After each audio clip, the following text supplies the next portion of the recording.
Bonsoir à toutes et à tous. Vous avez bien fait de rester jusqu'à cette heure presque tardive de l'après-midi pour notre débat « Partageons l'économie avec la tribune ». RSE, le temps des actes, le temps des preuves. On va en parler maintenant sur les enjeux du capitalisme durable. Comment dépasser la recherche du profit à court terme? Qu'est-ce qui va sortir de cette crise pandémique dans laquelle nous sommes en train de finir finalement, même si elle n'en finit plus? J'accueille sur ce plateau Laurent Berger, le secrétaire général de la CFDT. Bonjour Laurent Berger, merci d'être avec nous. Natacha Valla, qui est économiste et doyenne de l'école du management et de l'innovation de Sciences Po.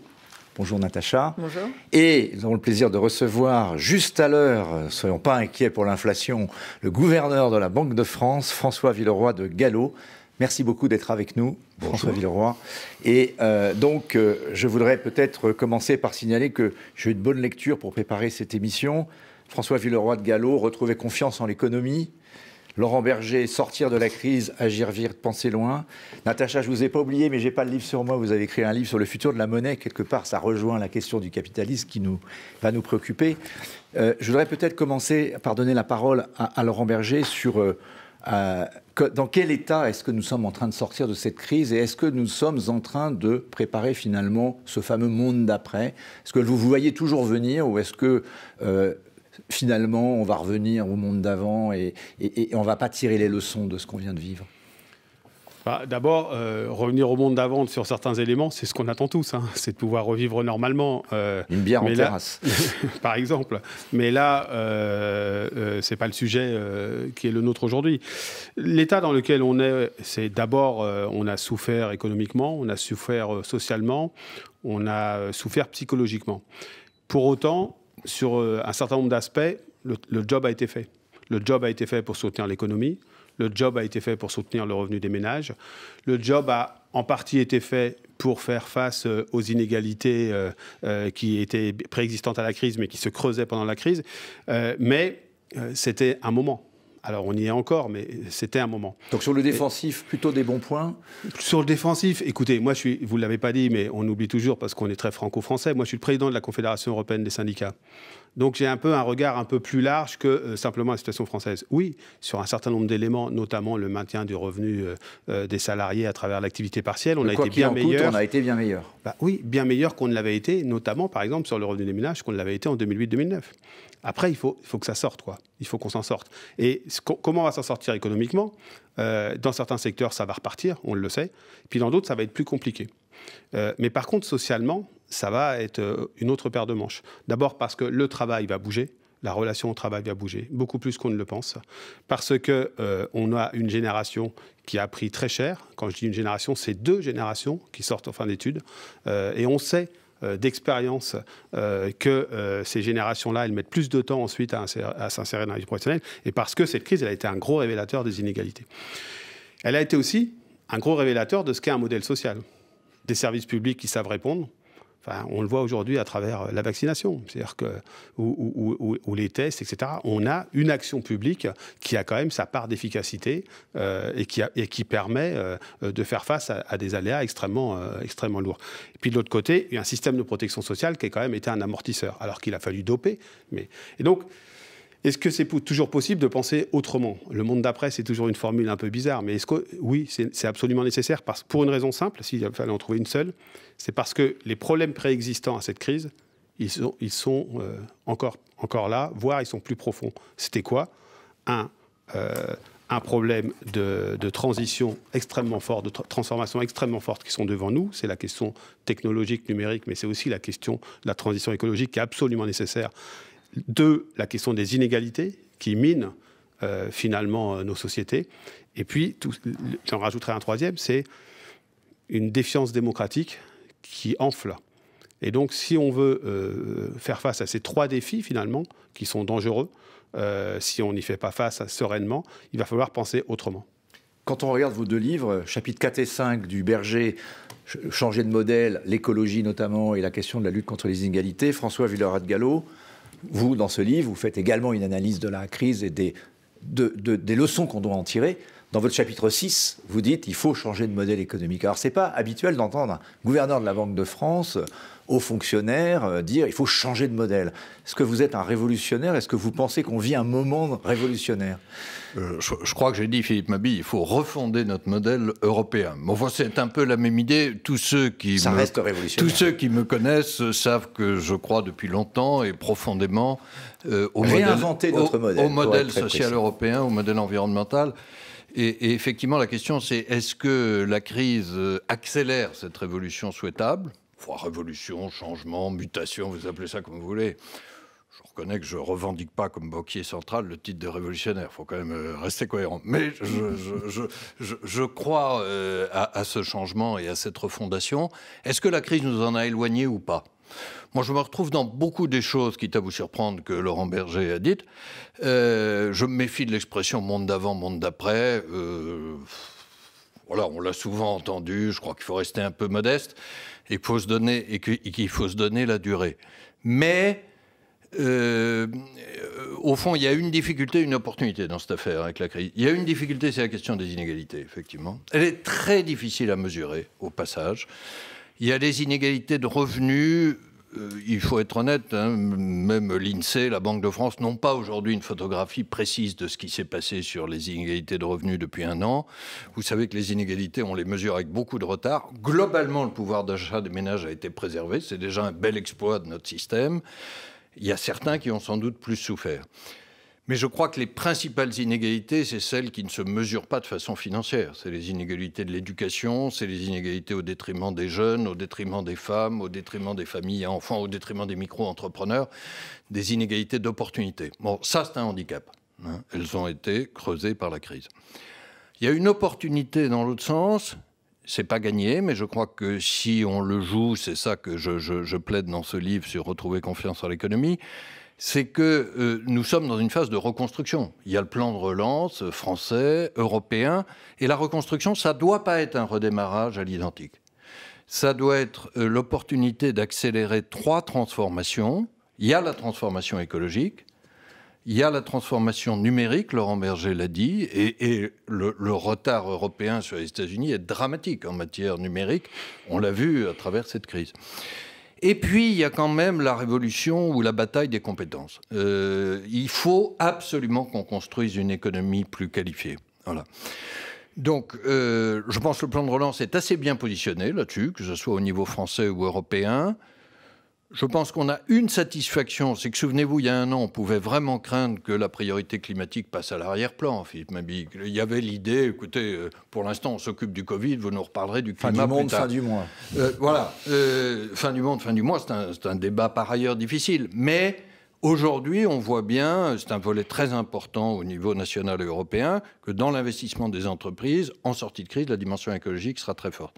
Moi, j'insiste sur un point, c'est qu'on n'oublie pas la bataille des compétences. La CFDT le dit d'ailleurs souvent, mais là, je vais le dire avec ma casquette économique. Philippe Mabille, une des craintes qu'on peut avoir aujourd'hui sur la reprise de l'économie française, qui est forte, hein, j'ai eu l'occasion de dire il y a quelques jours, nous aurons au moins 5,5% de croissance cette année, je le confirme. Mais une des craintes qu'on peut avoir, c'est que le goulet d'étranglement des entreprises, c'est-à-dire les difficultés de recrutement, réapparaissent très vite. Alors même que nous avons des millions de chômeurs, dont des centaines de milliers de jeunes. Donc, gardons vraiment le fil de la bataille, de l'apprentissage, de la formation professionnelle, de l'éducation. Il n'y a pas de réforme plus importante dans notre pays. Et le plan Un jeune, une formation du gouvernement l'été dernier a été bienvenu. On n'en parle peut-être pas assez, mais c'est là que ça se joue. Natacha Valla, je voudrais faire appel à l'économiste et également à la formatrice que vous êtes, puisque vous dirigez une école importante à Sciences Po. Quelle est, votre vision de cette sortie de crise, et notamment l'état d'esprit des jeunes générations que vous côtoyez, sur la question de la transition, des opportunités peut-être aussi dans la sortie de crise? On vient de parler de la partie défensive avec tout ce qui a été dit, mais il y a également un Green Deal européen qui arrive, avec une volonté aussi de sortir par un changement de modèle, la croissance verte, avec beaucoup d'argent. Est-ce que vous avez le sentiment que ces opportunités vont s'offrir à la jeunesse peut-être et permettre de rattraper une partie de ce qui a été perdu? La jeunesse aujourd'hui, elle est percutée. Elle a été percutée l'an dernier, ça a continué cette année. Elle se retrouve dans un état de fragilité multidimensionnelle, de fragilité psychologique, de fragilité par rapport à l'accès, et François Villeroy l'évoquait, à une formation de qualité, sur une logique de continuité et sur une logique de débouché professionnelle. Donc ça, il faut vraiment avoir conscience qu'on a en charge aujourd'hui cette transition-là, où on a besoin d'épauler cette génération-là, presque au niveau individuel. Et de la guider vers la guider vers la vie professionnelle, vers un regard positif sur le futur. En revanche, ce que je constate aussi, c'est que c'est une génération qui n'a pas perdu ses convictions avec la crise. Elle est affaiblie, mais elle reste totalement mobilisée sur des sujets qui étaient très constitutifs. Plus que jamais, j'allais dire, sur les sujets comme la RSE dont nous parlons. Voilà. Et donc, je pense que sur ces sujets-là, et je voudrais faire écho à ce qui a déjà été dit, mais on a engagé des travaux au niveau européen, et ça a été évoqué dans les séquences précédentes de la conférence, notamment législatifs, sur la façon dont les entreprises vont devoir s'engager de façon plus ferme et explicite en matière de reporting sur l'extra-financier, les entreprises, mais aussi le secteur financier. Et je pense que ce dont on a besoin aujourd'hui, et c'est vrai pour les jeunes, mais c'est vrai aussi pour les autres générations, c'est d'être très prudent. Pourquoi ? Parce qu'on a là une bataille qui est... c'est pas une bataille qui doit rester entre les mains des comptables. C'est un thème qui est aujourd'hui traité par des comptables, et heureusement, il le faut. Mais c'est une bataille qui a une dimension géopolitique majeure et une dimension, de définition finalement, de réflexion très profonde sur le modèle de capitalisme qu'on veut pour l'Europe, et que ce modèle, la demande est très forte pour la redéfinition d'un modèle de capitalisme qu'on peut définir comme responsable, qu'on peut définir comme, selon différentes terminologies. Et c'est cette recherche-là qu'il faut vraiment porter à l'essentiel et porter au cœur de l'effort. Autrement dit, je pense qu'on est aujourd'hui engagé dans une bataille de normes, mais qu'il faut d'abord se souvenir qu'avant la norme, il faut mettre le sens et les valeurs. Et qu'une fois qu'on aura réfléchi sur le sens, et fait consensus sur les valeurs, et ça c'est intragénérationnel et intergénérationnel, alors on pourra transposer ça, décider de la façon dont on transposera ça dans des cadres comptables, extra-financiers et autres. Je pense que c'est vraiment un point de départ vraiment essentiel qui nous permettra aussi de réconcilier cette partie de cette génération qui s'est trouvée un peu lésée, qui s'est portée un petit peu, et puis qui a été un petit peu manipulée aussi, il faut le dire, qui s'est portée en opposition à d'autres générations qui composent aujourd'hui la société. Qui s'est sentie sacrifiée, pour le dire. Oui. Assez brutalement. Et je pense qu'il faut retrouver consensus autour d'un sens et de valeurs avant de décliner des choses qui deviennent, qui filent dans le technocratique, dans la technocratie, et qui échappent et qui façonneront le monde de demain. Et l'enjeu est vraiment majeur. Laurent Berger, vous en parlez tout dans votre livre, et la révolution industrielle de l'écologie, c'est une nouvelle révolution industrielle, l'écologie, ce qui est en train d'arriver, avec des nouveaux emplois. Mais pour ces nouveaux emplois, il faudra avoir effectivement l'appareil de formation, les compétences, puis amener les gens vers ces métiers-là. Comment est-ce que vous voyez les choses se dérouler ? Est-ce qu'on en fait suffisamment ? On a ce Green Deal qui arrive, ce sont beaucoup de mots, beaucoup d'argent, beaucoup de concepts. Est-ce que sur le terrain, je dirais concrètement, on fait ce qu'il faut pour que notre jeunesse aille vers ces nouveaux emplois? On n'en fait jamais assez sur ce terrain-là. On a fait des progrès, on en a parlé souvent, on a fait d'énormes progrès, mais il nous reste beaucoup à faire. Mais moi, je vais revenir sur ce qui me semble absolument nécessaire en Europe et au niveau national aussi. Je suis totalement d'accord. D'abord, les grandes orientations, le sens, les valeurs, les grandes orientations, ce qu'on veut faire. Là-dessus, si on regarde objectivement les choses au niveau européen, moi, j'avais dit il y a 1 an que l'Europe était à la croisée des chemins, il fallait qu'elle prenne le bon chemin. Elle a pris le bon chemin. On peut contester, est-ce qu'elle est assez loin sur le chemin, mais en tout cas, elle a pris le bon chemin. En termes de le Green Deal, le socle européen des droits sociaux, dont on vient d'acter un plan d'action à Porto, j'y étais, c'était un vrai combat, mais on y est arrivé. Avec un investissement dans les compétences, une préoccupation qui monte de la jeunesse. Donc une vraie volonté de s'inscrire dans un... Si on reprenait l'histoire de la balance, est-ce que c'est le moment en termes de responsabilisation du capitalisme, etc. Acteurs, on est plutôt sur le bon momentum. Après, il faudra des actions précises.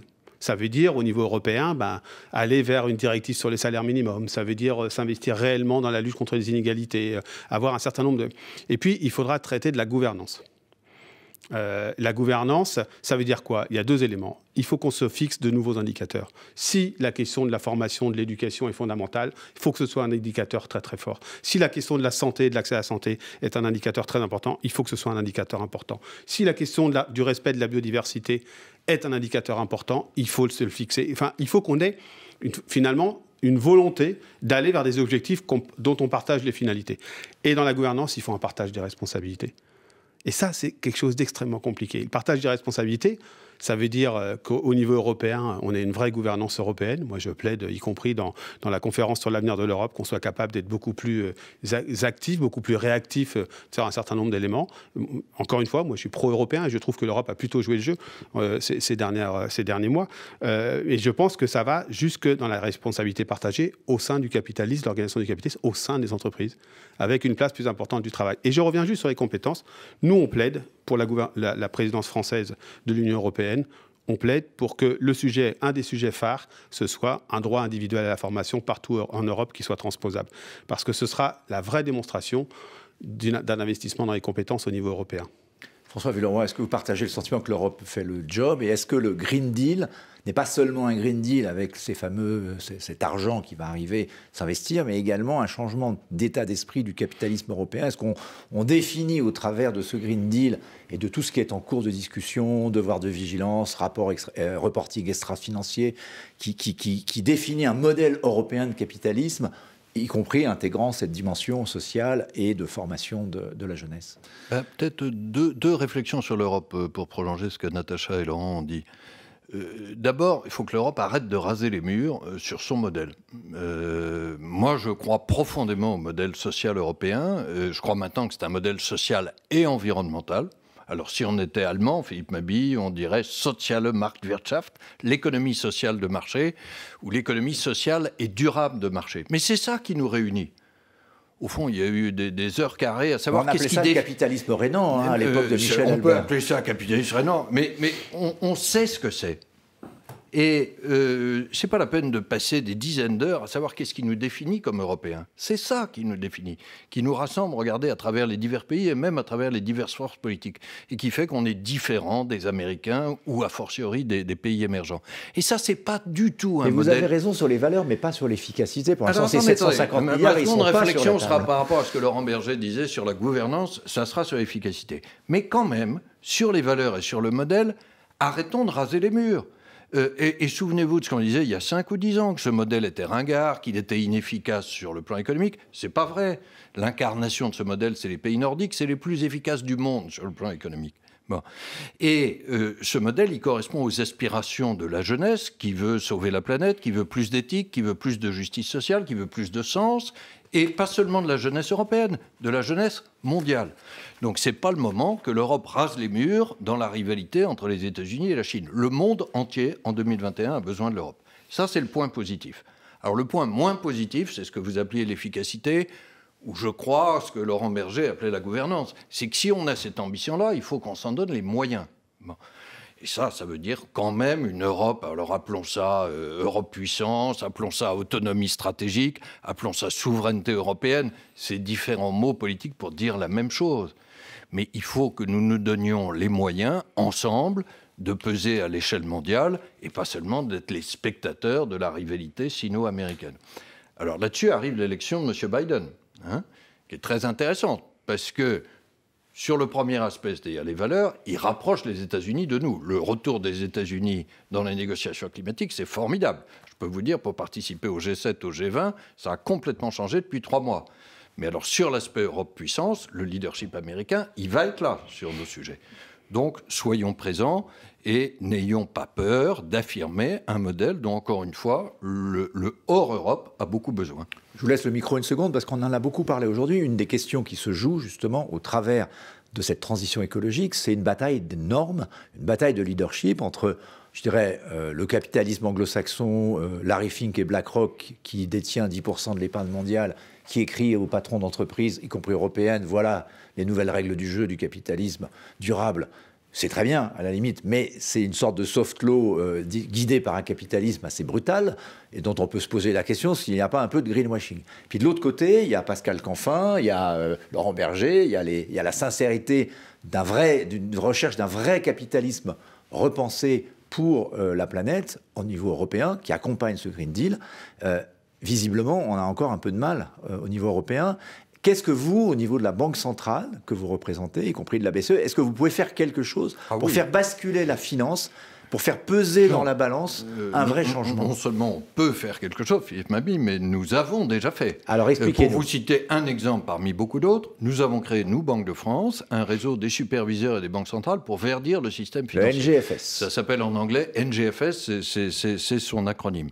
On est parti à 8 au sommet de Paris, là, le One Planet Summit de décembre 2017. J'ai eu 1 minute pour annoncer ce projet. Bon. Aujourd'hui, il y a 90 membres. Les Américains viennent de rejoindre et tout le monde parle du NGFS. Le secrétariat mondial du NGFS, il est à Paris, assuré par la Banque de France. Voilà. Et je peux vous dire que le risque climatique fait partie du risque financier. Alors c'est vrai, il y a cette bataille des normes. Il y a l'IFRS, je ne veux pas rentrer dans les détails, mais qui est l'instance privée internationale qui s'intéresse maintenant au sujet extra-financier. Très bien. Mais nous, Européens, on a des choses fortes à dire là-dedans. Et quelqu'un comme Patrick de Cambourg, qui est le président de l'autorité des normes comptables françaises, est aussi actif au niveau européen. On a gagné, nous, Européens, la première mi-temps, c'est-à-dire celle de nos valeurs. Il ne faut pas qu'on soit absent de la deuxième mi-temps, c'est-à-dire la façon dont on va mesurer ces valeurs. Et ça, c'est la bataille de la norme comptable. Natacha Valla, peut-être sur ce point, parce que ça c'est très important, on en a parlé toute la journée, ce sont de nouvelles règles qui vont arriver pour les entreprises et qui peuvent être pour les entreprises européennes un risque de compétition déloyale si jamais on faisait cette révolution de l'extra-financier qu'en Europe ou dans un seul pays. Comment on peut faire face à ce danger ? C'est un élément essentiel. Je voudrais rebondir sur ce qu'a dit François pour attester du fait que la Banque de France a effectivement été pionnière et depuis bien longtemps sur le NGFS dans un environnement qui était quand même a priori assez méfiant et conservateur. Je peux le dire avec d'autant plus de liberté que je suis aujourd'hui dans le monde académique. Pour la question des normes, deuxième mi-temps, en fait, ça fait le lien pour moi, avec la notion d'indicateur que Laurent évoquait tout à l'heure. La faiblesse qu'on a aujourd'hui, c'est qu'on a différentes initiatives privées, publiques, semi-publiques, des universités talentueuses, d'ailleurs Harvard, avec la comptabilité à impact pondéré, etc. On manque donc d'harmonisation de ces éléments-là. Moi, je suis assez mal à l'aise avec l'idée que l'IFRS soit a priori considérée comme la partie prenante principale Moi aussi, si je peux rassurer. mais malheureusement, il y a beaucoup de pays qui vont mettre de l'IFRS. C'est vrai. Et malheureusement. Et la bataille n'est pas encore perdue. Que derrière ce concept technique, il y a une bataille politique. Absolument. Et c'est pour ça qu'il faut vraiment se dire, il ne faut pas seulement faire travailler des comptables, il faut faire travailler des financiers, des économistes aussi, des géopolitologues, des politistes, des syndicalistes, des philosophes peut-être aussi. Bien sûr, toutes les parties prenantes. Parce que c'est un enjeu démocratique, c'est l'avenir qui se décide. Et avec mon angle assez rationnel d'économiste, je me dis que si on arrive à avoir une notion universelle de mesure d'impact qu'on n'a pas, on va arriver à tangibiliser et à intégrer dans un cadre comptable tout ce qui aujourd'hui ne l'est pas, qu'on aurait sélectionné selon nos valeurs, la biodiversité, etc. Et une fois qu'on aura tangibilisé, mis dans des mécanismes qui permettent de valoriser, alors on pourra rendre ça plain vanilla, comme diraient les Anglais. C'est-à-dire qu'on pourra peut-être commencer à constituer des nouvelles classes d'actifs sur la base de cette valorisation. On pourra peut-être un jour demander à la Banque de France si ces actifs sont bien notés et ont des marchés liquides et au rating crédit satisfaisant. On le publie déjà, Natacha.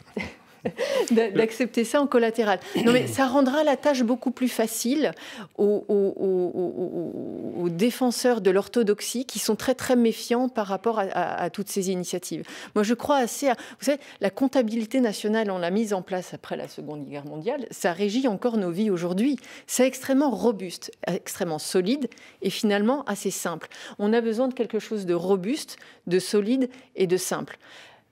Les objectifs de développement durable de l'ONU, c'était magnifique et plein de bonnes intentions, mais pour avoir essayé de travailler dessus et essayer de générer des mesures d'impact... Pour les rendre juridiquement contraignants, en plus, il y a ça, mais même comme instrument de travail, pour savoir, voilà, quel impact j'ai sur... C'est très, très compliqué. Donc, ce n'est pas opérationnalisable. Et donc, c'est difficile de transformer ça en un élément de cadre qui va être finalement assez normatif ensuite sur la façon dont on vivra dans le futur. Laurent Berger, au-delà du débat technique... même politique, il y a un débat démocratique sur ce Green Deal. On en parlait un petit peu avec Pascal Canfin, qui était présent au début d'après-midi, qui disait, si on voit au bout du bout l'ensemble des mesures qui sont en train d'être prises en Europe, entre le Green Deal, devoir de vigilance, extra-financier, taxonomie, c'est-à-dire la définition des énergies qui seront aujourd'hui compatibles avec la durabilité, cette notion de sustainability, plus l'éventuel, alors ça sera un mécanisme carbone aux frontières, mais en tout cas le développement d'une hausse du prix du carbone, tout ça, ça fait des changements absolument considérables, majeurs, très brutaux, très rapides en tout cas, qui vont plutôt dans le bon sens, mais qui auront des impacts concrets sur la vie des gens. Mais c'est Comment pour ça qu'il on pense l'accompagnement? C'est pour ça qu'il ne faut pas les penser que sur la question de la transition écologique. Il faut les penser sur la question de la réduction des inégalités. Si vous parlez par exemple de la taxonomie verte est plutôt... on est plutôt allant. Il faut penser à la jambe sociale de sa jambe verte. Bien sûr, parce que, vous savez, moi je suis un syndicaliste, je me bats depuis toujours pour que le social, entre guillemets, ne soit pas le sous-produit de l'économique. Je ne voudrais pas que demain le social soit le sous-produit de l'écologie.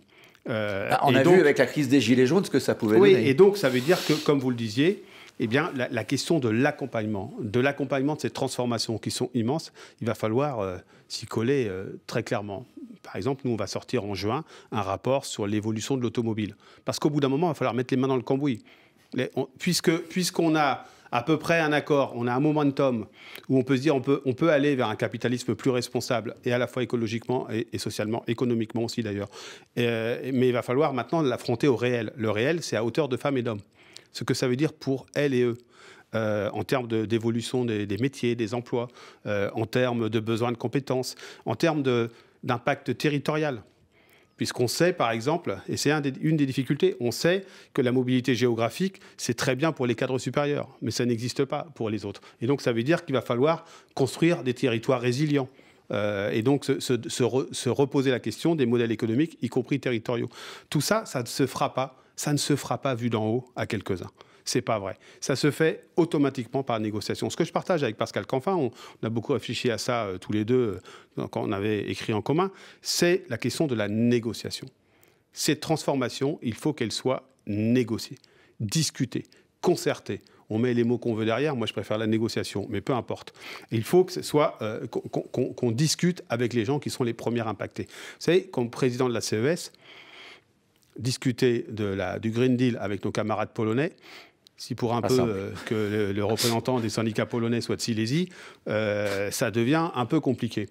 Sauf si vous commencez à dire, attendez, l'investissement nécessaire, parce que tout ça, on parle d'investissement. L'investissement nécessaire, il se fait autant sur les femmes et les hommes que sur les modèles productifs. Et c'est ça qu'il va falloir faire. C'est monstrueux, mais c'est un côté reconstruction.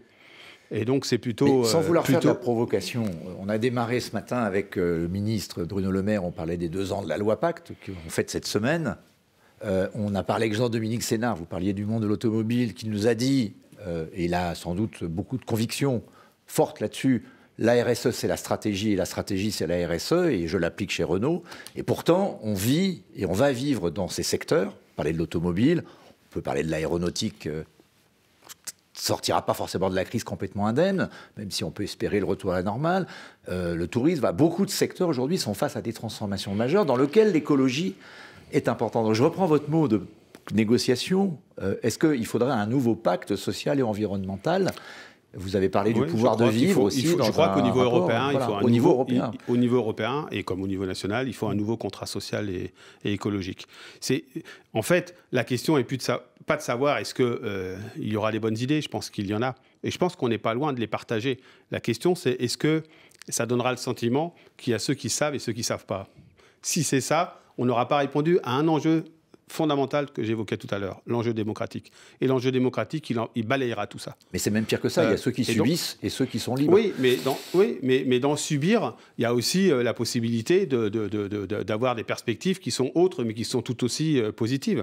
Et ça ne sera pas mécanique, donc il faudra le construire pied à pied. Donc c'est fondamental, vous savez. Moi, ce que je crains le plus, c'est qu'on pense la relance sans se préoccuper de ceux qui organisent la société civile. C'est si on fait ça, je peux vous assurer qu'on va avoir des chocs démocratiques très très fortes. Et c'est ça qu'il faut construire. Par exemple, le plan de relance européen, une de nos critiques... Donc, oui, avec bien des sûr, conséquences. politiques. Donc, on sait à quoi vous pensez. Oui, c'est ça. Je pense à ça, mais très clairement. La montée du populisme, voire de l'extrême droite au pouvoir dans certains pays. Je pense à ce que si vous cumulez deux craintes qui sont présentes, la crainte de l'avenir, comment ça va se passer, ces transformations, et la crainte de ces choix me concernent, mais je ne suis pas forcément y associé pour savoir comment les vivre, bah, ça fait un cocktail qui n'est pas très bon au point de vue politique. Et c'est ça qu'il faut construire. Et donc, moi, maintenant, ma bataille, elle est aussi la méthode. Alors, la méthode, c'est fait toujours celui qui est un peu ramené. Mais c'est fondamental. La méthode de la relance, de la façon dont on va s'inscrire dans un nouveau modèle de développement, elle est centrale, y compris pour aboutir à ce nouveau modèle de développement. Sinon, je crois qu'on aura beaucoup d'obstacles. François Villeroy de Galhau, il y a un mot qui est revenu au travers de cette sortie de crise qu'on n'avait pas entendu depuis longtemps, en tout cas avec autant de crédibilité, c'est le mot inflation. Alors dans cette inflation dont on parle, et dont c'est la mission des banques centrales que d'éviter qu'elle ne dérive, aujourd'hui on n'est pas encore tout à fait au niveau évidemment que vous aviez ciblé, les fameux 2% ou proches de 2%, mais il y a des gens qui disent attention, le démon de l'inflation pourrait repartir.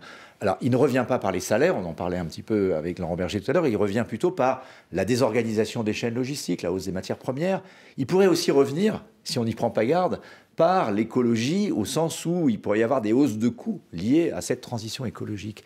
Comment est-ce que le banquier central observe et est-ce que vous intégrez cette dimension-là dans votre réflexion sur la politique monétaire à l'avenir ? Philippe Mabille, d'abord, je salue votre talent pour passer de notre thème d'aujourd'hui sur la révolution du capitalisme durable à la politique monétaire face à l'inflation. Mais tout est dans tout, comme vous le savez, cher professeur. Tout est dans tout, mais il faut des journalistes de grande qualité. Bon, à court terme, je veux redire, les chiffres d'inflation en zone euro ont été confirmés hier, c'est 1,6% depuis un an, et si vous enlevez l'énergie, les produits alimentaires, enfin ce qui est le plus volatile, le sous-jacent est à 0,7. Voilà. Donc, il n'y a aujourd'hui aucun risque de retour d'une inflation durable en zone euro. Et du coup, la politique monétaire restera très accommodante. Mais je crois que derrière ça, et si je me projette à plus long terme, nos prévisions d'inflation restent modérées sur les 2-3 ans qui viennent.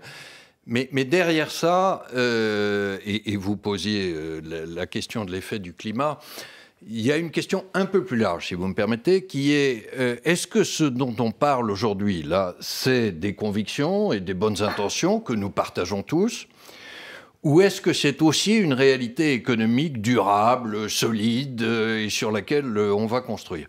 Et là, je remets ma casquette, si vous voulez bien, de banquier central, et à partir de notre conviction technique. Je crois que oui, c'est durable et c'est crédible si nous sommes cohérents.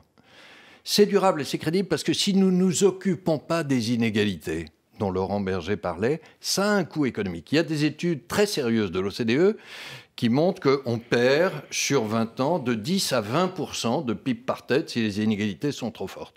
Je ne parle même pas des conséquences démocratiques. Il y a des conséquences économiques négatives. Si on ne s'occupe pas du climat de façon ordonnée, une transition brutale, retardée qu'on devra faire à la fin, ça coûte plusieurs points de PIB en 2050. Donc, c'est sérieux aussi sur le plan technique et économique. Mais ça veut dire que nous devons être cohérents. Et il y a quand même un certain nombre d'exigences de cohérence pour réussir cette transformation dont on parle aujourd'hui. Alors, je m'excuse parce que je vais peut-être être du côté de la difficulté, mais je crois qu'il faut qu'on se dise les choses. Il faut qu'on soit cohérent dans la durée d'abord. Tout ça prend du temps. Et donc que nous ayons une dimension de long terme, qui n'est pas évidente par rapport à ce que Laurent Berger disait sur notre débat démocratique. Nous tous, on est tentés par le court terme et le zapping. Bon. Mais ces actions-là, nous ne les réussirons que dans la durée. C'est aussi une exigence dans le débat médiatique. Il y a une deuxième exigence, je crois profondément au service public, à la protection sociale, etc., mais il faut qu'on soit plus efficace en France. Alors là, nous avons un modèle social qui nous coûte nettement plus cher que nos voisins européens, donc il faut qu'on arrive à le réformer, pas du tout pour en diminuer l'impact, au contraire, mais pour en diminuer le coût. Et puis une troisième exigence sur l'environnement et la transition climatique, et là tous les économistes le disent, pardon de le souligner, si on veut réussir la transition climatique, il faudra sous une forme ou sous une autre un prix du carbone. C'est vrai aux États-Unis, c'est le grand absent du plan Biden, mais c'est vrai aussi en Europe. Et ça pose les questions très difficiles que Laurent Berger rappelait. On l'a vu avec les Gilets jaunes. Donc, qui dit prix du carbone ou taxation du carbone qui monte, dit aussi probablement recyclage des recettes vers les plus défavorisés. C'est la juste transition. Mais si on n'a pas ces trois exigences-là de durée, d'efficacité de la sphère publique et sociale et de prix du carbone pour réussir l'environnement, j'ai une petite crainte que les convictions que nous partageons ne se traduisent pas dans la réalité. Tout ça est difficile et ça renvoie à l'exigence de méthode dont Laurent Berger parlait. Il a raison de nous rappeler qu'il faut négocier, qu'il faut que tout le monde soit autour de la table. C'est un défi qui a un sacré sens, mais c'est un sacré défi. Et monsieur le gouverneur, merci de dire que dans le prix du carbone, il y a prix, donc il y a ce risque d'inflation. Je ne pensais pas être hors sujet en évoquant ce danger, non pas à court terme, mais en disant que s'il y avait une taxe carbone, elle sera payée par quelqu'un. Loin de moi l'idée que vous étiez hors sujet. Mais ça renvoie à ce que Natacha Valla disait tout à l'heure. Si nous, banquiers centraux, nous nous occupons de climat et nous nous en occupons maintenant, c'est parce que la transition climatique, y compris un prix du carbone, va avoir des effets sur le niveau des prix et va avoir des effets sur l'activité économique. D'ailleurs, il en a déjà. Je peux vous décortiquer l'indice des prix récent de l'Union européenne. Il y a des effets déjà qui tiennent à l'énergie. Non, je ne vais pas le faire. Mais c'est pour ça que nous en occupons. Parce qu'il y a une critique dans l'autre sens qu'on nous adresse quelquefois en disant « Mais au nom de quoi, vous, banquiers centraux qui êtes chargés des prix, de l'inflation, vous vous occupez du climat ?» Réponse, c'est parce que le climat affecte les prix dans le long terme et l'affecte déjà aujourd'hui. Donc nous sommes au cœur de notre mandat.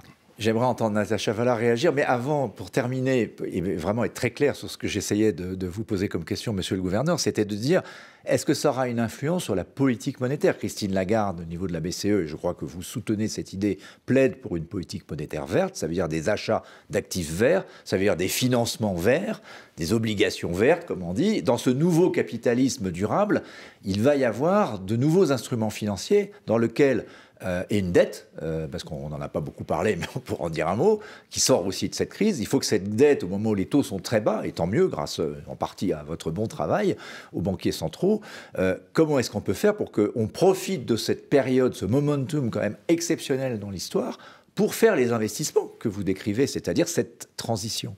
Alors, nous sommes, au niveau de la BCE et du Conseil des gouverneurs, dans un exercice qu'on appelle de revue stratégique, lancé autour de Christine Lagarde et qui se conclura en septembre.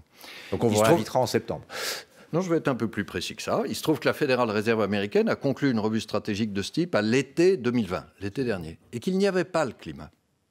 Il se trouve que dans notre revue stratégique à nous, la question du climat est incluse. Donc nous sommes en train d'en parler. Et effectivement, la Banque de France et votre serviteur ont été très actifs en termes de propositions. Je peux vous dire que le débat est en train d'avancer, je crois, dans le bon sens. Ce n'était pas gagné au départ. On jugera au point d'arrivée.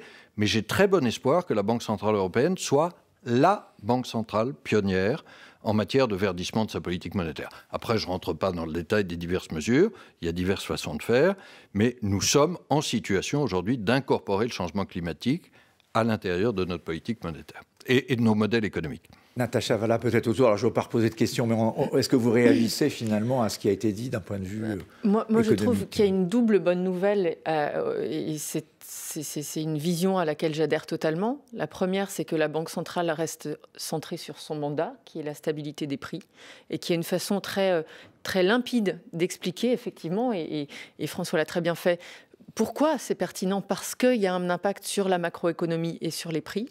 Et puis que la Banque centrale s'en empare de façon proactive. Parce que c'est vrai que ce n'est pas un sujet très facile à amener dans ce territoire-là. Il y aurait peut-être une dimension supplémentaire que j'aimerais bien ajouter, ou en tout cas avec laquelle j'aimerais enrichir la vision. C'est la question de la stabilité financière. Le sentiment qu'on a aujourd'hui, peut-être un peu à la marge, c'est que la décision et le cadre de politique monétaire est assez, j'allais dire presque orthogonal aux préoccupations de stabilité financière. Pour des bonnes raisons, certes. Mais en matière de climat, on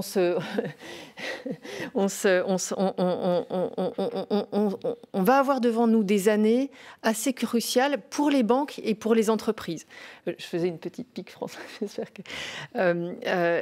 et il faudra concevoir une phase qui évite toute rupture qui induirait une crise financière, et donc donner des outils aux banques et aux entreprises pour s'engager sur un désengagement ordonné, si je puis dire.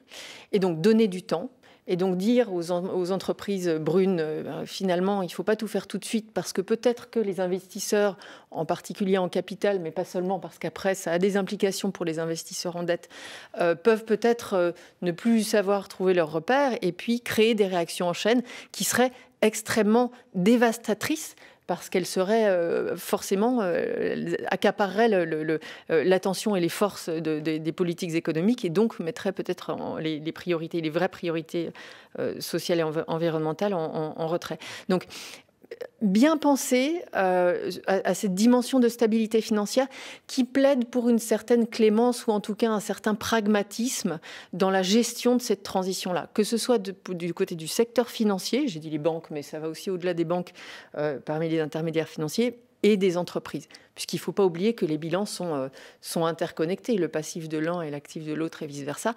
Et je n'ai pas mentionné celui de l'État en tant qu'émetteur de titres, enfin d'obligations souveraines, pour lesquels, en l'occurrence, la mesure de l'impact environnemental est encore assez balbutiement. François-Villeroy de Galhau, mais la Banque de France est sortie du charbon, je crois, pratiquement. Oui, ça c'est sur nos investissements à nous, mais un tout petit mot qui est un motif d'espoir sur un outil que nous avons mis en place dans le sens de ce que Natacha Valla vient de dire. Ce qu'on appelle les stress tests, pardon du terme technique. Qui viennent d'avoir lieu. Oui. Qui viennent d'avoir lieu, que nous venons de publier il y a 15 jours, et nous avons été les premiers à le faire, là aussi, à l'échelle mondiale. Ça consiste à projeter la déformation du bilan des banques et des risques climatiques des banques, non pas simplement à 3 ans ou à 5 ans comme on le fait d'habitude, mais on l'a fait à 30 ans, à 2050, associé à des scénarios climatiques. Et ça a poussé les banques à réfléchir, on se donne bien cette durée, mais il y a un enseignement criant, c'est que le plus tôt on commence la transition, le mieux elle se passe. Et c'est là que je reviens sur l'exigence de long terme et de cohérence que j'évoquais tout à l'heure. Parce que je suis ultra sensible, comme Laurent Berger, à notre débat démocratique, même si la Banque de France n'est en rien une institution politique et qu'elle est indépendante. Mais il faut que nous arrivions à concilier le temps de la démocratie et le temps long de la transformation. Laurent Berger, pour conclure, votre livre s'intitule « Sortir de la crise, agir vite, penser loin ». Ce sous-titre, « Agir vite, penser loin », c'est un peu le résumé de notre conversation. Oui, c'est le résumé aussi de ce que vient de dire François-Villeroy de Galhau. Maintenant, il faut faire ces changements radicaux. C'est pas courant ce vocable radical dans ma bouche, mais il faut faire ces changements radicaux. Il n'y a pas d'alternative. Non, il n'y a pas d'alternative sur ce modèle social et ce modèle environnemental au niveau européen. Il faut s'inscrire sur ce chemin, il faut marcher vite. On n'a pas énormément de temps. Et en même temps, il faut le faire dans un climat qui est sans doute le plus compliqué qu'on ait connu ces 30 dernières années. Et donc, ça veut dire que la cohérence, la constance dans les propos, dans la façon d'exposer les objectifs, le débat démocratique qui s'élève, parce que si le débat consiste à être sur l'écume des choses et pas sur les vrais sujets, on n'y arrivera pas. Mais on n'a pas le choix. On n'a pas le choix. Il faut qu'on ait conscience que... Et donc, c'est pour ça qu'il faut penser assez loin, mais il faut agir maintenant et vite. Dernière question. On est à l'aube d'une échéance démocratique majeure en Europe. Il y a les élections en Allemagne à l'automne et en France en printemps de l'année prochaine. Comment est-ce que vous voyez, vous, dans cette problématique d'agir vite, penser loin, le débat se dérouler? Vous avez l'impression qu'il prend le bon chemin? Ou est-ce qu'aujourd'hui, dans le brouillard de la crise, on n'est pas vraiment sur tous ces sujets-là? Bon, d'abord, ce qui se passe en Allemagne et ce qui se passe en France, c'est pas totalement comparable. Oui, mais sur la transition écologique, on est sur la transition pareil. écologique, on voit bien que la question qui se pose en Allemagne, c'est quelle coalition sortira des urnes avec quel chancelier ou chancelière. En France, j'ai craint que le débat soit un peu moins profond et soit plutôt un risque de choc démocratique beaucoup plus important avec l'arrivée de l'extrême droite. J'ai pas coutume de cacher ce que je pense. Mais moi, ce que je crains, c'est surtout qu'on n'éclaire pas le débat public.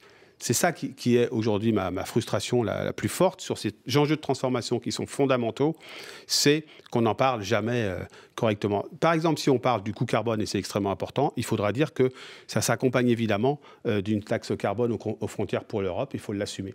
Et donc, tout ça pour essayer de montrer que tout ça se tient et est cohérent et pas faire peur. La question n'est pas de faire peur, la question c'est de donner envie. Et on donne envie en disant la vérité aussi, et la vérité c'est que maintenant il faut agir.